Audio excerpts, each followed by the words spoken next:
pozdrav tudi vsem našim članom in simpatizerjem, županom občin, v katerem bomo danes predstavili za medije kandidate na listi Slovenske ljudske stranke za volitve v Državni zbor Republike Slovenije za mandatno obdobje 2012-2016. Med nami prav posebej pozdravljam predsednika naše stranke, magistra Radovana Žerjava, ki je tudi nosilec naše liste. Mi vsi skupaj gremo kako se športno reče, na tekmo v boj za parlament. Olimpijske igre. Naj povem, da poleg tega vabila, ki ste ga dobili, bomo danes predstavili še kandidata v 4. volilni enoti, torej 2., 3. in 4. volilna enota.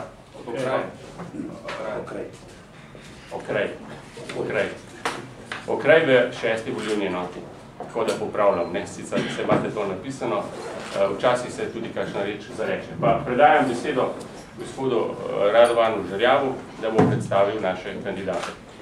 Ja, lepo pozdravljeni vsi skupaj, še posebej seveda novinarke in novinarji, vsi trije kandidati za poslanca v Državnem zboru, 6. volilne enote, 2., 3., 4. volilnega okraja. Tokrat smo zelo intenzivno začeli v Slovenski ljudski stranki z predstavitvami kandidatov in kandidatk za poslance v Državnem zboru. Podvesno smo bili prva stranka, ki smo opravili evidentiranje, vložili liste, s tem dokazali učinkovitost, dokazali dobro organiziranost stranke, tako da zdaj kar po tekočem traku tudi upravljamo javne predstavitve posameznih kandidatov. Naj se na začetku najprej dotaknem osnovnih kontur našega delovnega načrta za naslednji mandat. Morda kratek uvod, sedaj hodim tako z kraja v kraj v zadnjih 3-4 tednih in se pogovarjam z ljudmi, bom rekel tudi javno preko radijskih oddaj. To najbrž tudi sami čutite. V Slovenke in Slovence se je zarezal, da temu tako rečem, tudi strah. Posledica katerega je seveda grozno nezadovoljstvo. Strah je na vsakem koraku, zaskrbljenost, če hočete, zaskrbljenost pred izgubo službe, zaskrbljenost zaradi tega, kolikor morda ne bi morali financirati šolanje svojih otrok, zaskrbljenost, strah pred tem, da ne bo moč plačevati računov. Skratka, ljudje v Sloveniji so nemirni. In sam sem trdno prepričan, da lahko Slovenska ljudska stranka s tem delovnim načrtom, ki je pripravljen, z jasnimi ukrepi in cilji, opredeljenimi z roki, ta strah, to zaskrbljenost, ki se je naselila v nas v 4-letnem mandatu, zminimalizira, ukroti, skratka naredi okolje, v katerem bomo zajadrali na pota smeri iz tega finančno-gospodarskega krča. Imamo rešitve, jasne, prvič gospodarska rast, drugič učinkovit javni sektor, tretjič pravna država in četrtič samooskrba Slovenije z domačo hrano. Lahko se dotaknem vsakega področja posebej, seveda niso to vsi, ampak ti so po naši oceni ključni. Kar se tiče gospodarske rasti, se je praktično ustavila. Voz se je ustavil v globokem blatu, se še pogreza in žal so se do sedaj na vozu ljudje predvsem prerekali, kdo je kriv za to, da se je ta voz v tem blatu znašel in zakaj se je pogrezal. spravim, vsak kremenit slovenski kmet ve, da morajo najprej ti ljudje se stopiti iz voza, da ga lahko potegnemo iz blata. Je že res, da je najprej treba stopiti v blato malo, da bomo malo blatni, potem bomo pa morali preprosto vsi skupaj v isto smer potegniti ta voz iz blata. Če nas bo premalo, bomo poklicali še leve in desne sosede. Hočem povedati, ja, razbremeniti je potrebno gospodarstvo. Tako davčno, kot administrativno. Predvidevamo, torej sam bom za svojo ekipo znižal davek od dohodka pravnih oseb na 15%. Zdi se nam to en ključnih ukrepov, da vendarle gospodarstvu damo možnost, da zadiha. Uvedel bom davčne olajšave za greenfield investicije, torej za investicijsko dejavnost, ki je zamrla, žal. In uvedel bom za svojo ekipo tudi pavšalne davke za mikro in mala podjetja. Zdi se mi to tisti ključni potencial, ki ga zanemarjamo.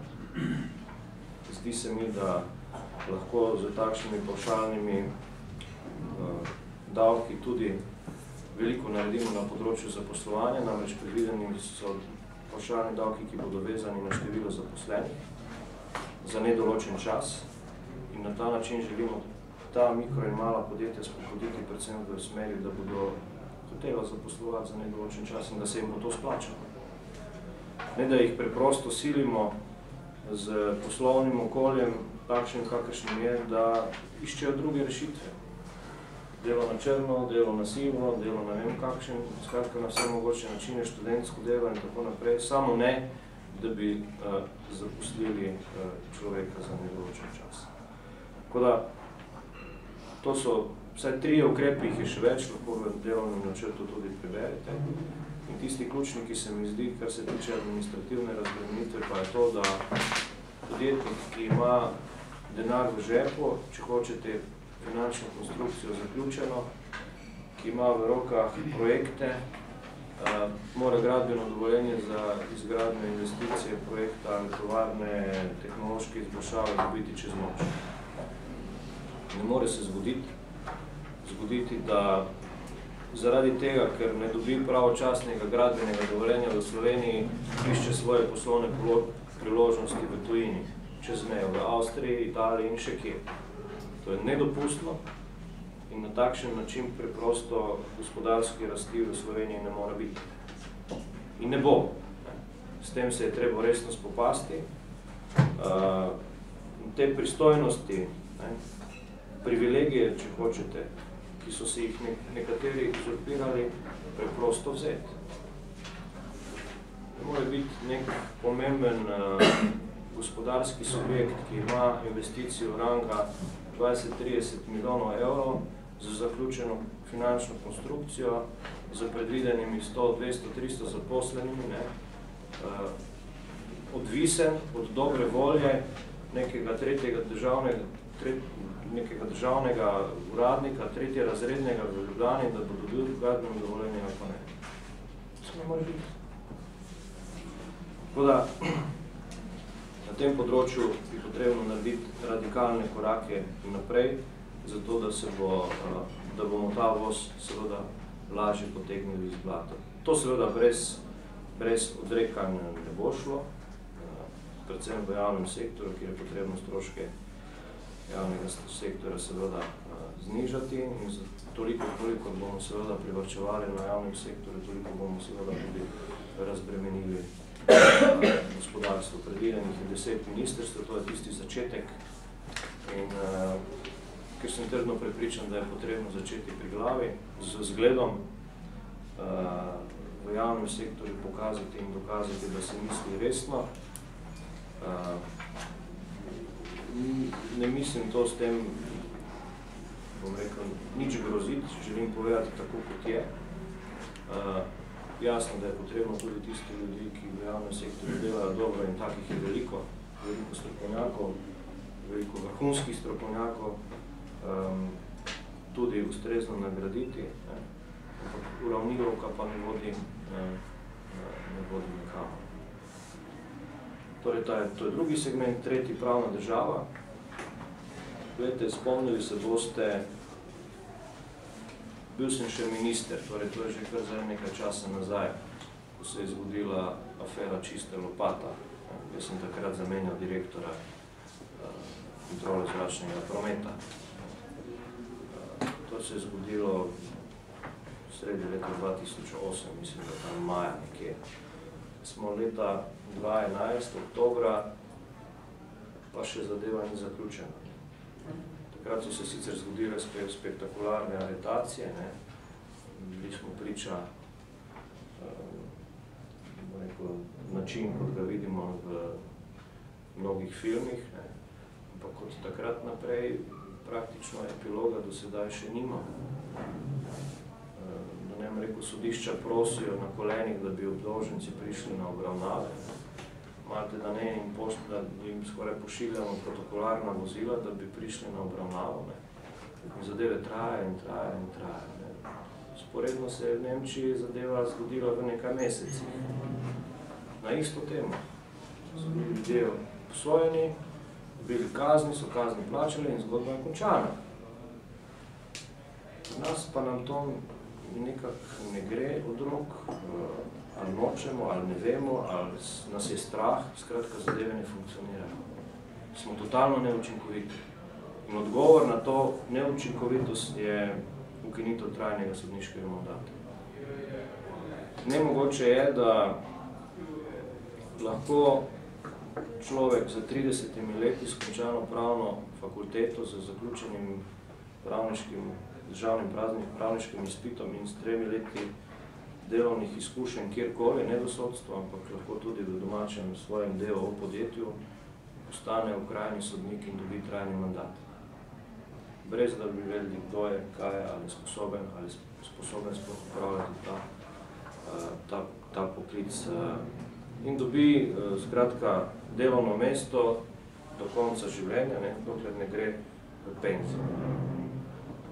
Veste, če bi v vseh podjetjih bili trajni mandati, da te delodajalec zaposli, pa da dobiš trajni mandat, ne vem, kakšna bi bila učinkovitost teh podjetij, je ne bi bilo. To je popolnoma tako. Če želimo spremeniti to neučinkovitost, to preprosto potrebnost storiti, brez veliko filozofiranja. In to bomo tudi naredili, ker ne vidimo drugih možnosti za to, da bi se to izboljšalo. Pa ne bom omenjal drugih afer, pa drugih dogodkov gospodarskega kriminala, dogodkov, ki so se dogajali na Ljubljanski banki, pa se še nihče ni vprašal, kaj se je pravzaprav tam zgodilo in tako naprej. Dotaknem bi se še samooskrbe, ključno strateško vprašanje te države, če ni pa bo postalo, ker je nedopustno, da nam je samooskrba padla na 30% in praktično nobenega ne boli glava v tej državi. Veste, mi pridelamo v tem trenutku toliko hrane, da bi se Slovenci pojedli samo zajtrk. Za kosilo in večerjo pa bi bili lačni. Si ne pridelamo dovolj hrane.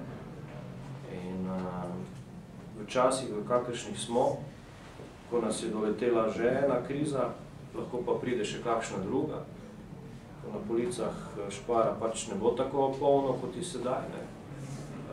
Mislim, da odgovorna politika mora dati odgovore tudi na ta vprašanja in v Slovenski ljudski stranki smo pripravljeni spremeniti kmetijsko politiko na način, da bomo to obrnili ta trend navzgor. Zavedamo se, da je potrebno marsikaj tudi radikalno spremeniti, tudi v razmišljanju, v samem razmišljanju kmetov in tako naprej, ampak brez prave spodbude seveda to ne bo mogoče. Predvsem pa je potrebno se soočiti z vprašanjem, kako hrano od kmeta do potrošnika spraviti na najkrajši način, brez dodatnih posrednikov in tako naprej. Tukaj vidimo projekt izgradnje delovnih kmečkih tržnic, praktično vse povsod. In mislim, da je ključen odgovor na to tudi izgradnja ali pa formiranje verige trgovin, sicer v okviru zadružnih zgodb, pa vendarle, da to pot od kmeta do potrošnikov, se to zdravo domačo hrano z lokalno samooskrbo pripeljemo v neko fazo, kjer bo to praktično možno. V tem trenutku sploh ni mogoče, ker ta komercialna veriga ne funkcionira in je ni. Brez pa, da bomo tega slovenskega kmeta, tako kot smo prej govorili, davčno in administrativno obremenili gospodarstvo, na tej strani tudi kmeta, najbrž tudi kmetijstvo v Sloveniji ne bo. Ti, ki bodo predelovali hrano, morajo tudi preživeti in morajo nekaj od tega imeti. Predvsem, če bomo želeli v to področje v večji meri vključiti tudi mlade. Ja, bodo predelovali hrano, če bodo lahko preživeli. Če pa ne bodo preživeli, pa ne bodo predelovali. Zelo preprosta logika. In pri tej samooskrbi bi se dotaknil še zdaj enega zelo perečih vprašanj v zadnjem času, ko nam slovenski liberalni ekonomisti razlagajo, kako bomo prodali vse po dolgem in počez, vse, kar imamo, torej vse tisto, kar smo dobili kot dediščino od naših očetov in dedov, ki so ustvarili nekaj, bi zdaj kar po dolgem in počez v tej ihti kot odgovor na neko krizo prodali vso lastništvo slovenske države. Jaz mislim, da je to popolnoma neodgovorno, nedopustno, da ne bom rekel neumno, ker se tudi sami doma za svojo dediščino ne obnašamo tako. Jaz osebno se za svojo dediščino, ki sem jo dobil, pa je ni veliko, obnašam zelo odgovorno in spoštljivo. In je to nekaj posebnega. Skratka, se obnašam drugače, kot se obnašam do tistega, kar sem sam ustvaril. In jaz menim, da se moramo podobno obnašati tudi z vsem tem, kar smo dobili kot dediščino naših očetov in dedov, zato da bodo naši otroki in vnuki kaj dobili od nas. Sicer jim bomo lahko dali samo v sami. In še najbolj me skrbi, da se v tem zmedenem času, ko nimamo vlade, ko parlament dela na polovico, v ozadju dogajajo grozne aktivnosti prodaje Mercatorja. Prodaje Mercatorja nekomu, ki nima prebite pare, kot se temu reče, ki bo najel kredit, kupil Mercator in potem ta kredit odplačeval z poslovanjem Mercatorja. Takih zgodb smo videli v Sloveniji kar nekaj. Nismo se znali soočiti z njimi, ali se pa nočemo soočiti z njimi. In zdaj bomo si tako zgodbo uvozili še iz tujine. Jaz ne trdim, da je Mercator nacionalni interes, ker je ta beseda zveza zlorabljena. Ampak to državo morajo zanimati. To je njena odgovornost, kaj se bo dogajalo z zaposlenimi v Mercatorju in kaj se bo dogajalo z zaposlenimi v živilsko-predelovalni industriji. To pa nas mora zanimati. In zato ima država vse inštrumente od obveščevalnih služb do sodstva, da se z takimi vprašanji tudi sooči. In jaz trdim, da Agrokor ni pravi strateški partner. Strateški partnerji obstajajo, so in jih lahko najdemo, ker ne trdim in se zavedam, da je v tem času nemogoče, praktično nemogoče, Mercator zadržati v slovenskih rokah, ker tega lastniškega kapitala Slovenija v tem trenutku ni. Lahko pa najdemo ustreznega poslovnega partnerja, taki, ki bo dal zaveze, ki bo na dolgi rok seveda zagotavljal, ne da bo samo Mercator funkcioniral takšen kot je, ampak da bo tudi živilska predelovalna v ozadju in ne nazadnje še en korak nazaj, da bodo kmeti lahko komu imeli kaj za prodati. Tako da, to niso vprašanja, ki bi se jih lahko lotevali kar tako z levo roko, še posebej ne v času, v kakršnem smo se znašli, da bo nekdo v ozadju spet neka omrežja, neka podzemlja in ne vem kaj, vlekel strateške poteze za to državo. Politika bo pa nemo spremljala, potem pa za vse odgovarjala. To preprosto ne gre. In tu zagotavljam, tu bom brez kompromisa. Trd ko železo ali pa kot kamen. To tako ne gre. Slovenska ljudska stranka je rekla, ja, najbrž vsega ne bomo v stanju zadržati v slovenskih rokah. Je nemogoče. Ampak prodajati pa kar po dolgem počez, to pa tudi ne gre.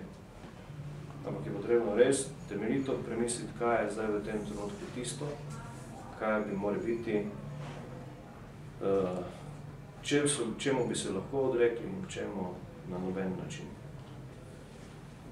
Jaz bi se seveda zdaj na koncu zahvalil vsem trem kandidatom, magistru Francu Bačarju, gospodu Igoru Ilarju in gospodu Silvestru Prparju, ki kandidirajo v Slovensko ljudsko stranko za listo SLS Radovana Žerjava v drugem, tretjem in četrtem volilnem okraju, za ta pogum, za hrabrost, da se temu tako reče, da ste se odločili za kandidirati. Jaz upam, da je vaša kondicija dobra. Tekma bo trajala mesec dni. Kondicija je potrebna, glede na to, da gremo na olimpijske igre, kot je dejal naš podpredsednik, in ne v partizanski boj. Prepričan sem in to trdno verjamem, da je bila politika Slovenske ljudske stranke v zadnjem mandatu prava. Dokazali smo konstruktivnost, dokazali smo, da lahko sprejemamo konsenze, tudi takrat, ko to ni enostavno, ko je to tvegano, ko to ni popularno. Da znamo takrat v ospredje postaviti interes države in ne interes stranke. To smo dokazali z dejanji. Nekateri bodo to šele mogli dokazati z dejanji. Do sedaj je bilo še samo več ali manj govorjenje. To bodo še morali dokazati v prihodnje. Mi smo to dokazali v zadnjem mandatu in tako bomo funkcionirali tudi za naslednji mandat. Ker se zavedamo, da preprosto drugače te države ne bomo pripeljali iz krize. Je nemogoče. V strani je potrebno pustiti ideologijo, preteklost, zgodovino, tam ni nobene rešitve za probleme, s katerimi se soočamo, in gledati potrebno v prihodnost in v modrost slovenskega naroda. Na takšen način bomo lahko prebrodili to, v čemer smo se znašli. Hvala lepa.